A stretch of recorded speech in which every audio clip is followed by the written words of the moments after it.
ચુંજેરા પ્રાથમિક શાળામાં one day mother is a ટીચરના શીર્ષક હેઠળ એક અત્યંત પ્રેરણાદાયી અને રચનાત્મક કાર્યક્રમ યોજાઈ ગયો. શાળાના ટ્રસ્ટી મંડળ અને આચાર્ય દ્વારા આયોજિત આ પહેલમાં શિશુ 1 થી ધોરણ 2ના બાળકોની માતાઓએ એક દિવસ માટે શિક્ષિકાની ભૂમિકા ભજવી હતી.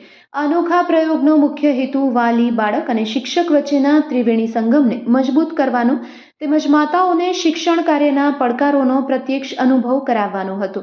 વર્ગખંડનું સંચાલન કર્યા બાદ માતાઓએ હૃદયસ્પર્શી પ્રતિભાવ આપતા સ્વીકાર્યું કે શિક્ષકનું કાર્ય અપાર ધીરજ અને સમર્પણ માંગે છે. ઘરે 1-2 સંતાનોને સાચવવા અને શાળામાં અનેક બાળકોને એકસાથે શિક્ષણ આપવું તે બંનેમાં ખૂબ મોટો તફાવત છે.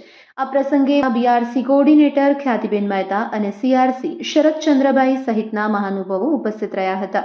પ્રાથમિક શિક્ષણ અધિકારી જલ્પાબેનના માર્ગદર્શન હેઠળ આયોજિત આ કાર્યક્રમે શિક્ષણ માત્ર પુસ્તકો સુધી સીમિત ન રહેતા સામાજિક જવાબદારીનો ભાગ છે તે સાબિત કરી બતાવ્યું હતું.